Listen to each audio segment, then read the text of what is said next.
School জীবনের দিনগুলি অত্যন্ত নস্টালজিক, কারণ স্কুলের মতো পবিত্র স্থান থেকে ছাত্রছাত্রীদের বিকাশ হয়। ছাত্রছাত্রীরা যাতে গুণগত শিক্ষা পেয়ে আগামী দিন প্রতিষ্ঠিত হতে পারে, তার জন্য সরকার চেষ্টা করছে। শুক্রবার প্রাচ্য ভারতী উচ্চতর মাধ্যমিক বিদ্যালয় ৭৫তম বর্ষপূর্তি উপলক্ষে সংস্কৃত অনুষ্ঠান ও স্বেচ্ছায় রক্তদান শিবিরে বক্তব্য রেখে কথা বলেন মুখ্যমন্ত্রী ডক্টর মানিক সাহা।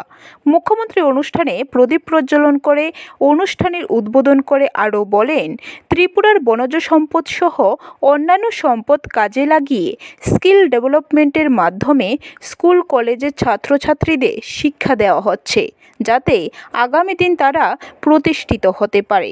মুখ্যমন্ত্রী বলেন, সময়ের সাথে পাল্লা দিয়ে এগিয়ে চলেছে সরকার এবং ছাত্রছাত্রীদের যাতে সাহিত্য ও সাংস্কৃতিক বিকাশ হয় তার জন্য চেষ্টা করছে সরকার। বিশেষ করে স্কুলের যে ৭৫ বছর পূর্তি অনুষ্ঠান, তা সত্যি স্মরণীয়। পবিত্র স্থান একটা জায়গা, আমরা সবসময় বলি এটা তো ইনস্টিটিউশন, কিন্তু মন্দিরের মতো, এবং এরকম একটা পবিত্র স্থান থেকে আমাদের জীবনের যে ভিত্তি সেটা প্রতিষ্ঠিত হয়। এই কারণে স্কুলের সাথে একটা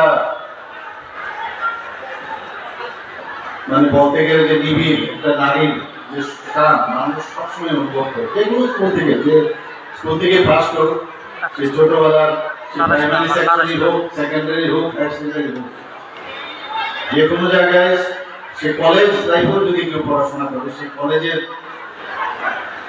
তার সাথে একটা নারীর টান হয়ে যায়। সেই সব দিনগুলোর একটা নস্টালজিক ফিল করার একটা অবস্থা দাঁড়ায় সবার। পরে আয়োজিত রক্তদান শিবিরটি এদিন মুখ্যমন্ত্রী পরিদর্শন করে রক্তদাতাদের উৎসাহিত করেন। অনুষ্ঠানে এছাড়াও উপস্থিত ছিলেন সমাজসেবী রাজীব ভট্টাচার্য সহ স্কুলের শিক্ষক শিক্ষিকারা। ব্যুরো রিপোর্ট, খবর ত্রিপুরা।